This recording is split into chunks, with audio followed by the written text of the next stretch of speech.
Buenos días, buenas tardes, buenas noches. Ha llegado un enjambre de palabras, el podcast dedicado a la lectura de textos indispensables que nos ayudan a ubicarnos un poco mejor en este mundo sin sentido. Sean todos bienvenidos y gracias por su atención. Volvamos a esa historia de multiplicidad porque constituyó un momento muy importante la creación de ese sustantivo, precisamente para escapar a la oposición abstracta de lo múltiple y lo uno, para escapar a la dialéctica, para llegar a pensar lo múltiple al estado puro, para dejar de considerarlo como el fragmento numérico de la unidad o totalidad perdidas, o al contrario, como el elemento orgánico de una unidad o totalidad futuras, para distinguir más bien los tipos de multiplicidad. Así, por ejemplo, el físico matemático Riemann establece una distinción entre multiplicidades discretas y multiplicidades continuas. Estas últimas solo encuentran el principio de su métrica en las fuerzas que actúan en ellas. Meinong y Roussel hablarán de multiplicidades de magnitud o de divisibilidad extensivas y de multiplicidades de distancia, más próximas de lo intensivo. Para Bergson hay multiplicidades numéricas o extensas y multiplicidades cualitativas y de duración. Nosotros hacemos más o menos lo mismo cuando distinguimos multiplicidades arborescentes y multiplicidades rizomáticas, macro y micromultiplicidades. Por un lado, multiplicidades extensivas, divisibles y molares, unificables, totalizables, organizables, conscientes o preconscientes. Por el otro, multiplicidades dividinales, inconscientes, moleculares, intensivas, constituidas por partículas que al dividirse cambian de naturaleza por distancias que al variar entran en otra multiplicidad, que no cesan de hacerse y deshacerse al comunicar, al pasar unas a otras dentro de un umbral o antes o después. Los elementos de estas últimas multiplicidades son partículas, sus relaciones, distancias, sus movimientos brownianos, su cantidad, intensidad, diferenciadas de intensidad.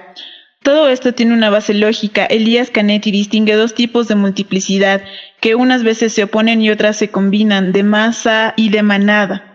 Entre los caracteres de masa, en el sentido de Canetti, habría que señalar la gran cantidad de divisibilidad y la igualdad de los miembros, la concentración, la sociabilidad del conjunto, la unicidad de la dirección jerárquica, la organización de territorialidad o de territorialización, la emisión de signos. Entre los caracteres de manada, la pequeñez o la restricción del número, la dispersión, las distintas variables indescomponibles, las metamorfosis cualitativas, las desigualdades como diferencias o saltos, la imposibilidad de la totalización o de una jerarquización fijas, la variedad browniana de las direcciones, las líneas de desterritorialización, la proyección de partículas. Nota de página 4. Elias Canetti, mes Puissions. Sin duda no hay más igualdad ni menos jerarquía en las manadas que en las masas, pero no son las mismas. El jefe de manado de banda actúa por acciones sucesivas, debe partir de cero en cada acción, mientras que el jefe de grupo de masa consolida y capitaliza lo adquirido. La manada, incluso en su propio terreno, se constituye en una línea de fuga o de desterritorialización que forma parte de ella y a la que da un gran valor positivo. Las masas, por el contrario, solamente integran tales líneas para segmentarizarlas, bloquearlas, afectarlas de un signo negativo. Canetti señala que en la manada cada miembro permanece solo a pesar de estar con los demás. Por ejemplo, los lobos cazadores, cada miembro se ocupa de lo suyo al mismo tiempo que participa en la banda.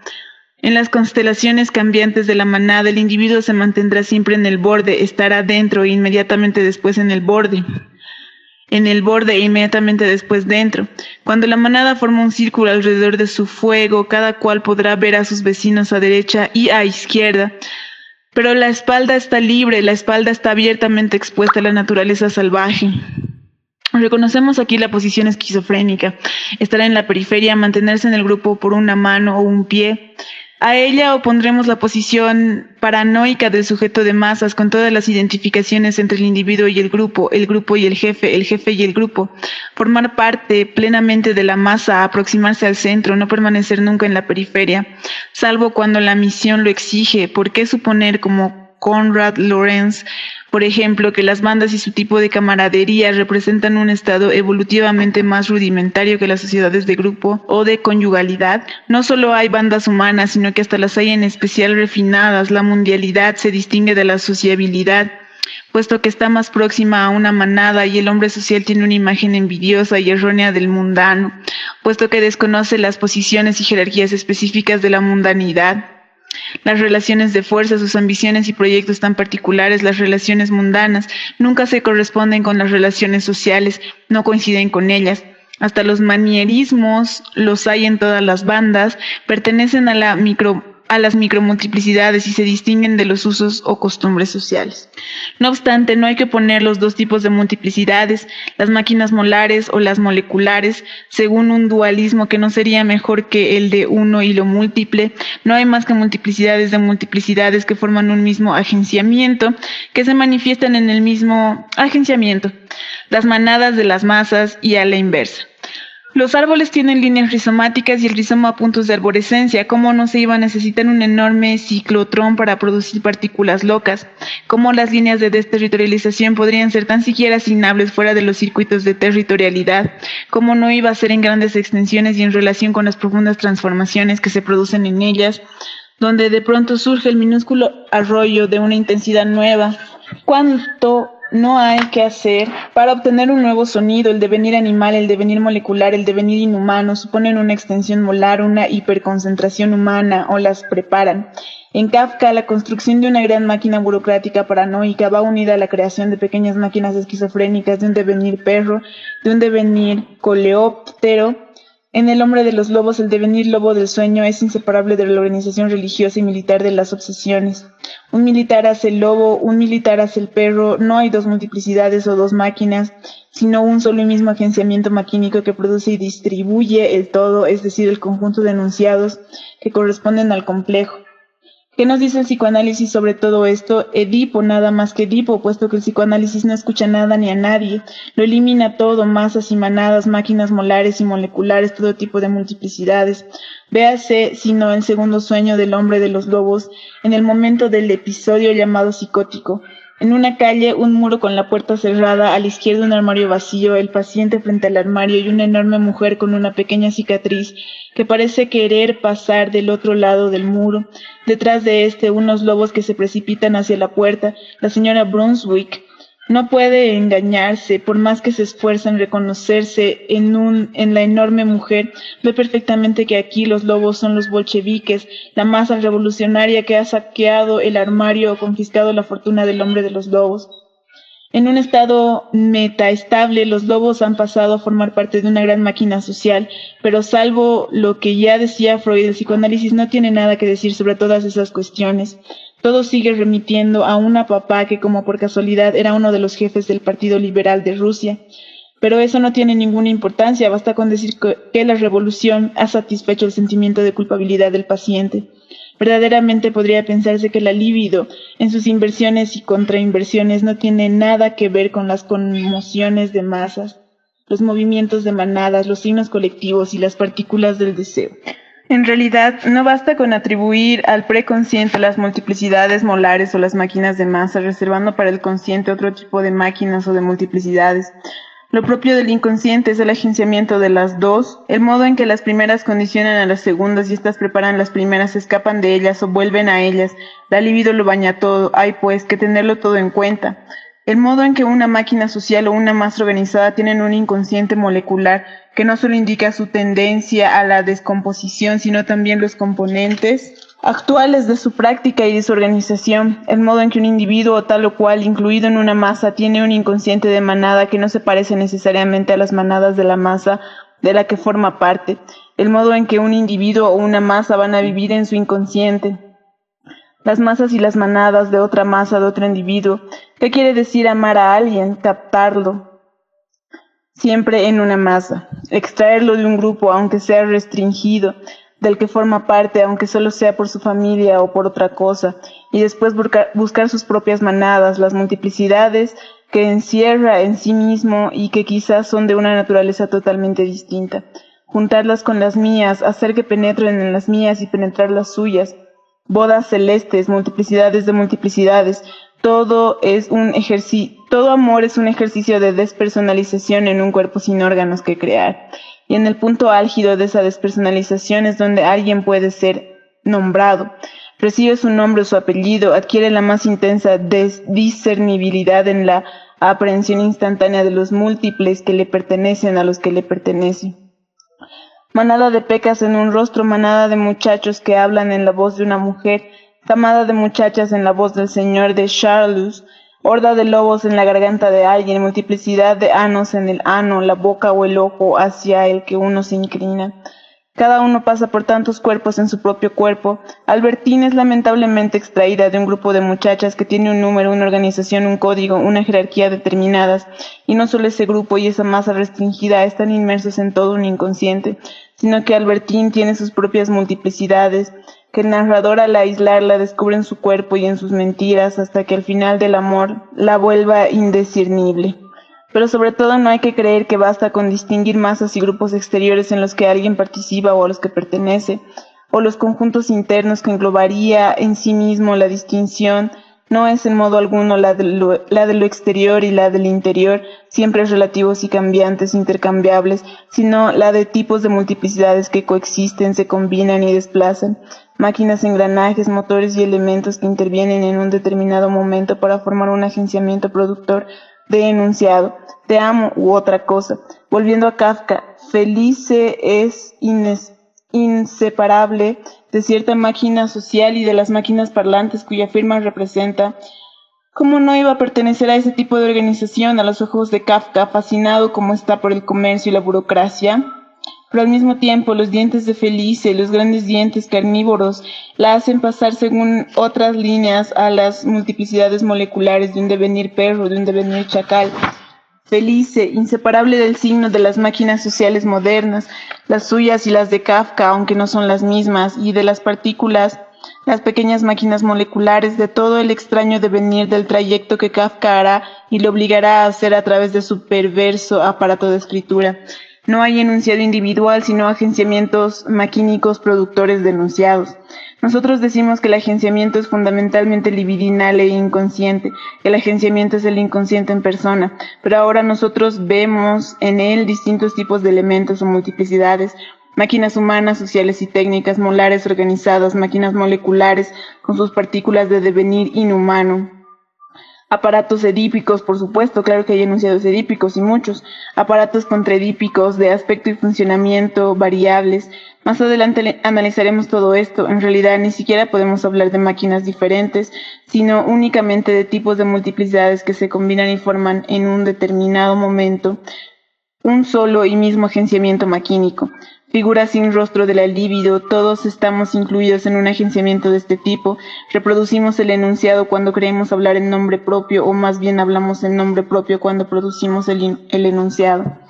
Qué extraños son los enunciados, verdaderos discursos de locos. Hemos nombrado a Kafka, también podríamos nombrar al hombre de los lobos, una máquina religioso-militar que Freud asigna a la neurosis obsesiva, una máquina anal de manada o de devenir lobo, también avispa o mariposa, que Freud asigna al carácter histérico, un aparato edípico que Freud convierte en el único motor, el motor inmóvil que aparece por todas partes, un aparato contraedípico, el incesto con la hermana, incesto esquizofrénico, o bien el amor con personas de condición inferior, o bien la analidad, la homosexualidad. Todas esas cosas en las que Freud no ve más que sustitutos, regresiones y derivados de Edipo. En verdad Freud no ve ni entiende nada. No tiene la menor idea de lo que es un agenciamiento libidinal con todas las maquinarias que utiliza, todos los amores múltiples. Claro que hay enunciados edípicos, por ejemplo en el relato de Kafka, Chacales y Árabes. Es muy fácil hacer este tipo de lectura, siempre es posible, no se corre ningún riesgo, siempre funciona, pero eso sí, no se entiende nada. Los árabes están claramente relacionados con el padre, los chacales con la madre, y entre los dos toda una historia de castración representada por las tijeras oxidadas. Pero se da la circunstancia de que los árabes son una masa organizada, armada, extensiva, extendida por todo el desierto, y los chacales una manada intensa que no cesa de adentrarse en el desierto, siguiendo líneas de fuga o de desterritorialización. Están locos, verdaderamente locos, entre los dos, en el borde, el hombre del norte, el hombre de los chacales, y las enormes tijeras no son el signo árabe que conduce a o lanza las partículas chacales, tanto para acelerar la loca carrera desprendiéndolas de la masa, como para devolverlas a esa masa, dominarlas y excitarlas, hacerlas gritar. Aparato edípico del alimento, el camello muerto, aparato contraedípico de la carroña, matar los animales para comer o comer para limpiar las carroñas. Los chacales plantean bien el problema, no es un problema de castración sino de limpieza. La prueba del desierto deseo, ¿qué prevalecerá, la territorialidad de masa o la desterritorialización de manada? Bañando la libido todo el desierto como cuerpo sin órganos en el que se desarrolla el drama. No hay enunciado individual, jamás lo hubo, todo enunciado es el producto de un agenciamiento maquínico, es decir, de agentes colectivos de enunciación. No entender por agentes colectivos los pueblos o las sociedades. El nombre propio no designa un individuo, al contrario, un individuo solo adquiere su verdadero nombre propio cuando se abre a las multiplicidades que lo atraviesan totalmente. Tras el más severo ejercicio de despersonalización, el nombre propio es una aprehensión instantánea de una multiplicidad.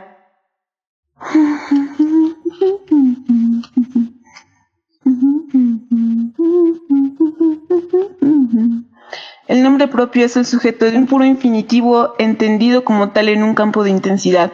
Exactamente lo que Proust dice del nombre. Al pronunciar Gilbert tenía la sensación de tenerla totalmente desnuda en mi boca. El hombre de los lobos, verdadero nombre propio, nombre íntimo que remite a los devenires infinitos, intensidades de un individuo despersonalizado y multiplicado. Pero, ¿entiende el psicoanálisis algo de la multiplicación? Esa hora del desierto en la que el dromedario deviene 1000 dromedarios que ríen burlonamente en el cielo. Esa hora de la noche en la que 1000 agujeros se abren en la superficie de la tierra. Castración, castración, grita el espantajo psicoanalítico que siempre ha visto un agujero. Un padre, un perro donde hay lobos, un individuo domesticado donde hay multiplicidades salvajes.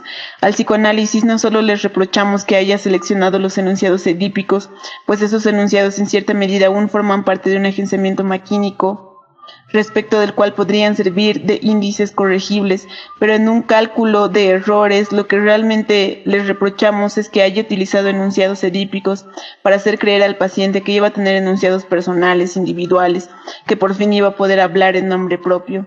Ahora bien, todo está falseado desde el principio. El hombre de los lobos jamás podrá hablar, se esforzará en vano en hablar de los lobos, en gritar como un lobo. Freud ni siquiera escucha, mira a su perro y responde, es papá.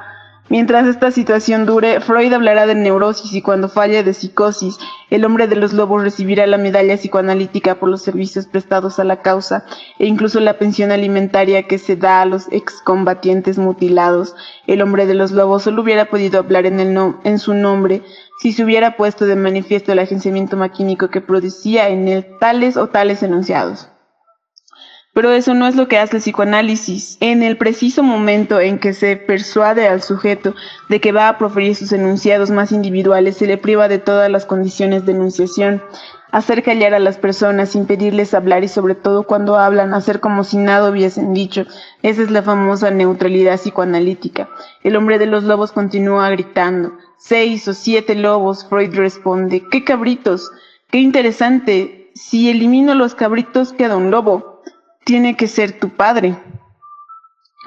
Por eso el hombre de los lobos se siente tan cansado, permanece tumbado con todos sus lobos en la garganta y todos los agujeritos en su nariz, todos esos valores libidinales en el cuerpo sin órganos. Estallará la guerra, los lobos devendrán bolcheviques, el hombre de los lobos sigue asfixiado por todo lo que tenía que decir. Solo nos comunicarán que se volvió bien educado, cortés, resignado, honesto y escrupuloso, en una palabra, que se curó. Él se venga, insistiendo en que el psicoanálisis carece de una visión verdaderamente zoológica. Para un joven no hay nada tan valioso como el amor a la naturaleza y la comprensión de las ciencias naturales, en particular de la zoología. Carta citada por Roland J. Court, L'Homme aux Loups.